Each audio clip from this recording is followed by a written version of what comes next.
A seguir, o bloco Jornalismo Ambiental.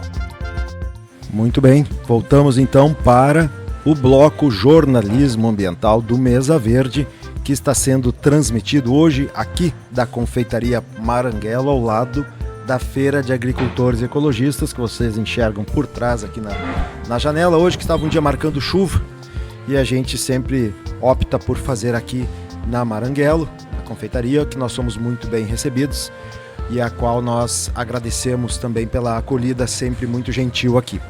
No bloco Agroecologia hoje nós vamos falar com um jornalista que também atua na área da alimentação natural, um jornalista histórico já aqui do Rio Grande do Sul, na área ecológica, na área do jornalismo ambiental.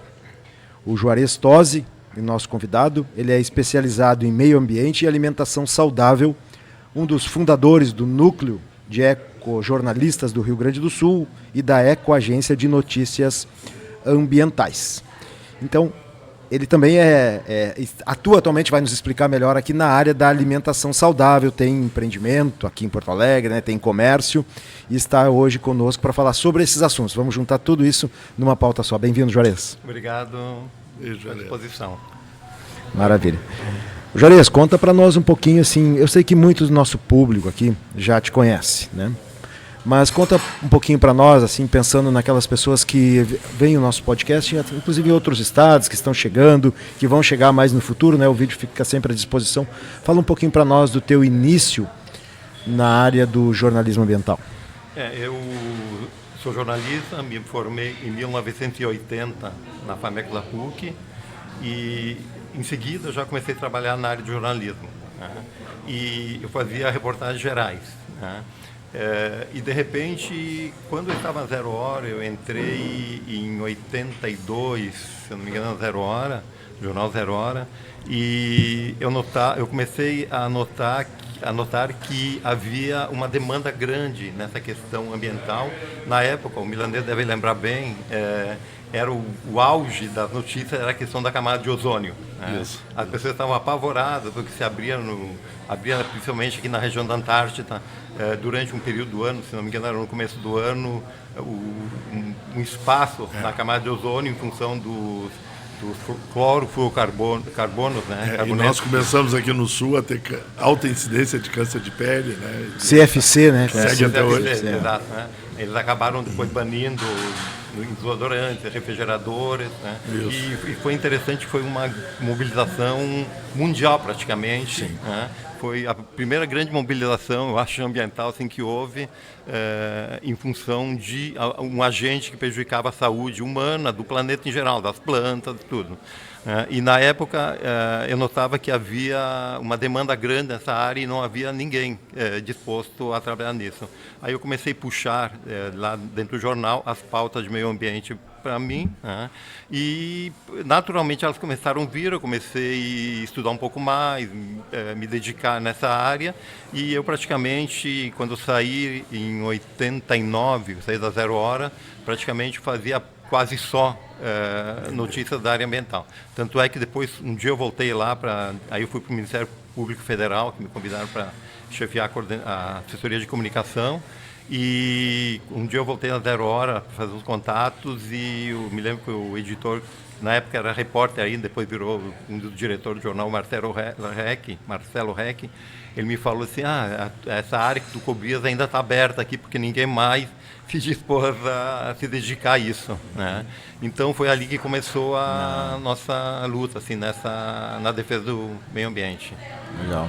E como é que foi, como é que foi depois na criação do NEG mesmo? Eu sei que teve até apoio da Agapan, né? Sim.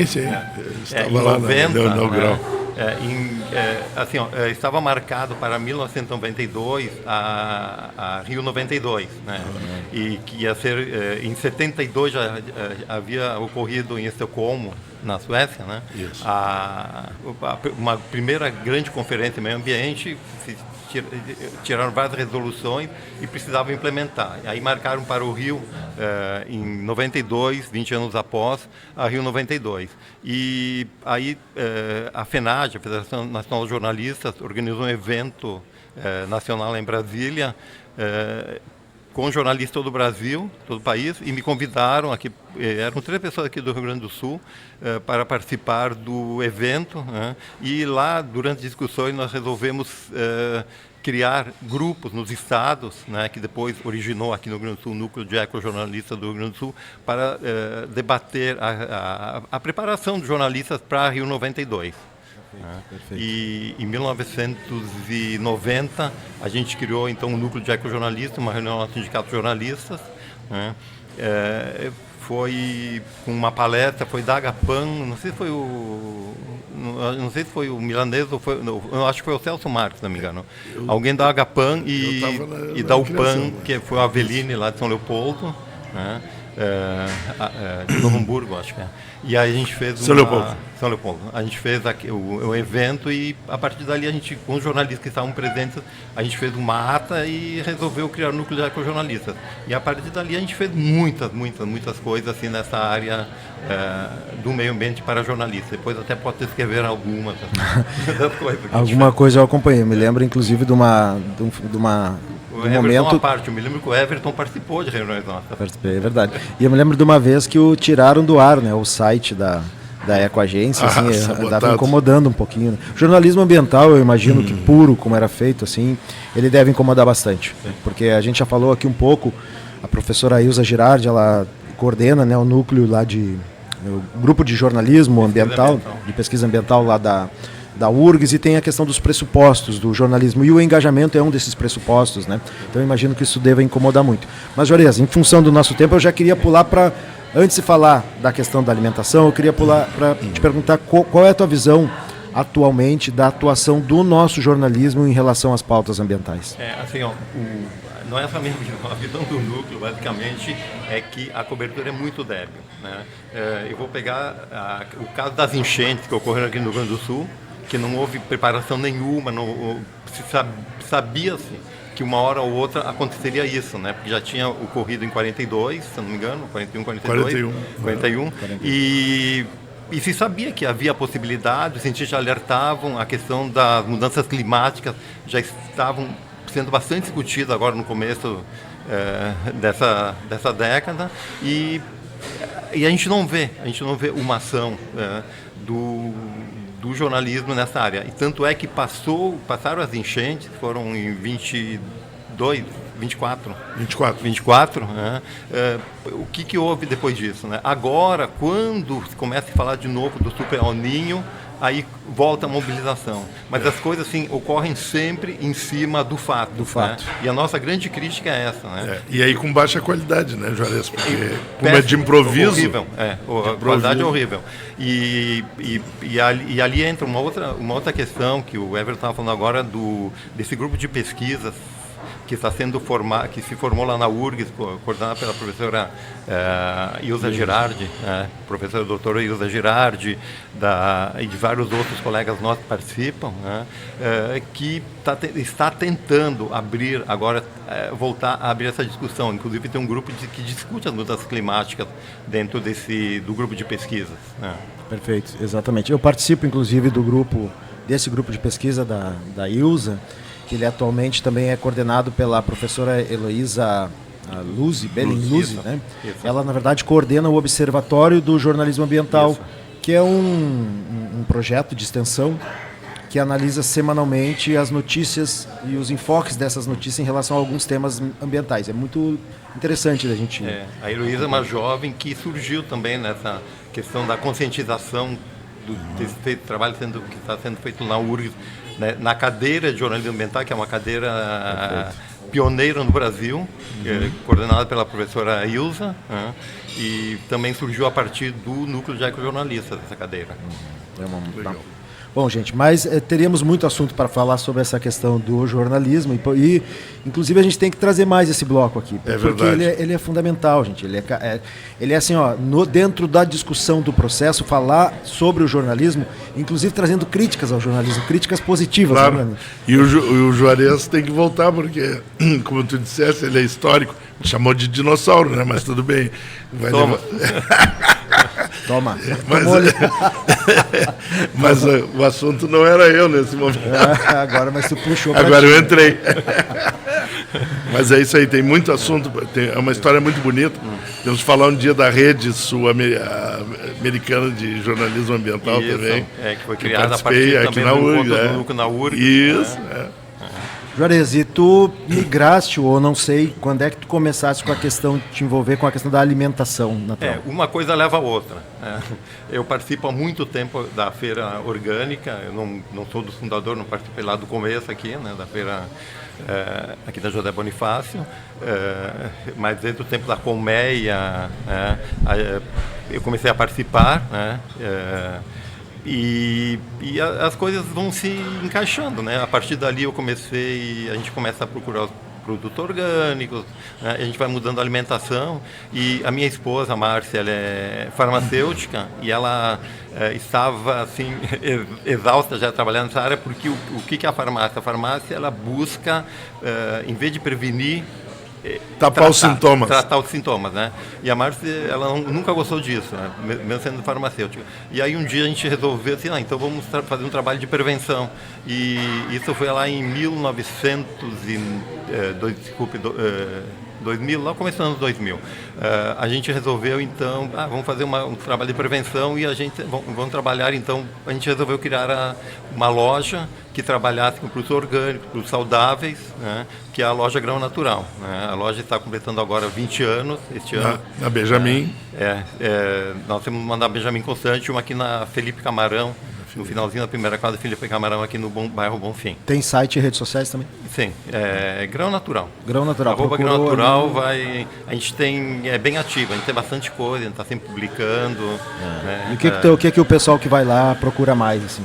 Procura várias coisas assim a gente vende muita semente, né? Muito produto granel, suplementos alimentares, né? Então, mas o que eu acho que o campeão ainda são os produtos sementes, são castanhas, nozes, semente de abóbora, girassol, essas coisas. Né? Tu conseguem produtos orgânicos também? Sim. Para disponibilizar? Sim. A gente trabalha com o Sátiva, que é os biscoitos, a gente trabalha com vários, com a Norcito, dos sucos, com várias empresas que trabalham. Claro, tudo não dá, né? Porque tudo não tem. Mas a gente trabalha com vários parceiros, inclusive, que estão aqui na feira há bastante tempo, por sinal. E o que nos preocupou muito também, né, quando a gente a gente migrou para essa área da alimentação saudável, é que a gente começou a ver que a obesidade no Brasil não só no Brasil, no mundo, mas no Brasil principalmente, estava aumentando bastante. Né? Então, isso origina do quê? Origina dos ultraprocessados, de toda uma alimentação que foi desviada, né? Porque no tempo, eu me lembro quando eu era criança, quando minha mãe fazia comida, a gente comia comida pura, comida de verdade, né? Hoje, nós brincávamos na rua, a gente corria, sempre tinha atividade, a gente fazia os carrinhos de lata de azeite, né? A gente fazia nossos brinquedos. Hoje em dia está tudo pronto, então a pessoa senta à frente do videogame, na frente da televisão. Com distorcedores de apetite, que fazem comer o dobro, o triplo.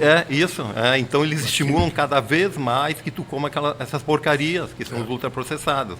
Esses biscoitos, as massas, essas pizzas, esse monte de porcarias. Né? Enche a barriga, mas não nutre.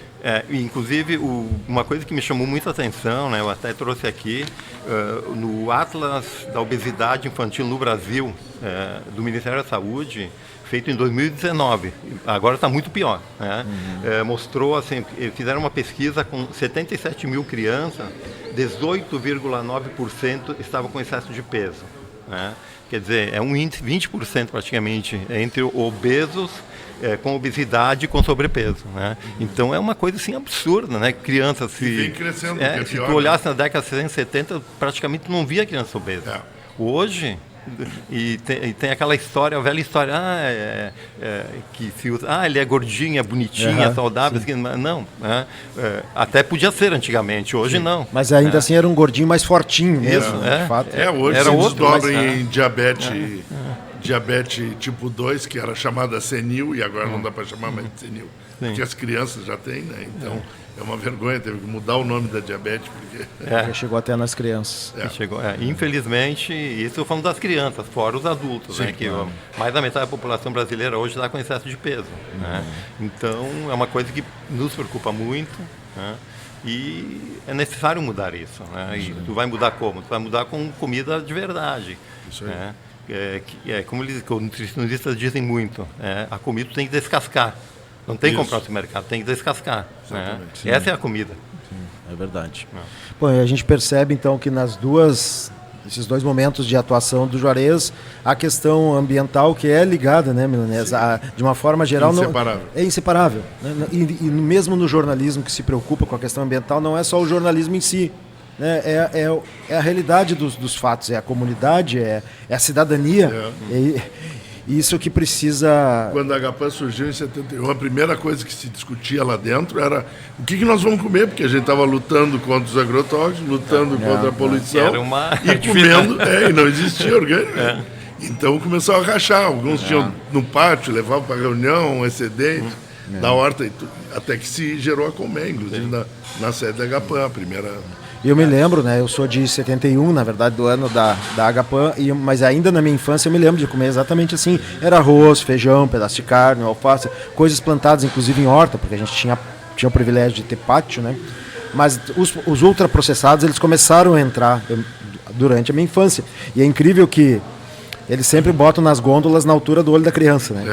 Para olhar as cores, tudo que atrai. Não, eu faço o desafio, inclusive, uma coisa que eu me divirto vendo, né? Vai no supermercado e olha os carrinhos. É verdade. Olha os carrinhos, fica próximo aquelas gôndolas de congelados que tem aquele monte de caixinhas de hambúrguer, de não sei o que, né? E olha a quantidade de caixas que as pessoas colocam nos carrinhos. É verdade. Então, assim, é uma coisa, infelizmente, é uma coisa triste, porque isso ali vai acabando com a saúde da população. Estão pagando caro, né? Deixando de levar nutrientes para levar... produto de baixa qualidade. É verdade. Que é muito mais cômodo, né? Infelizmente. Juarez, a gente se encontra todos os sábados aqui na feira, né? Estão sempre por aqui, então eu queria agradecer muito a tua participação hoje. O espaço está aberto. Legal. Quando quiseres, e fico à disposição. Se tiveres alguma coisa para divulgar, tanto do teu estabelecimento. Se tiver algum entrevistado também, quiser vir entrevistar aqui na Mesa Verde, os microfones estão à disposição também. Legal. Um grande abraço, muito obrigado. Obrigado. Valeu.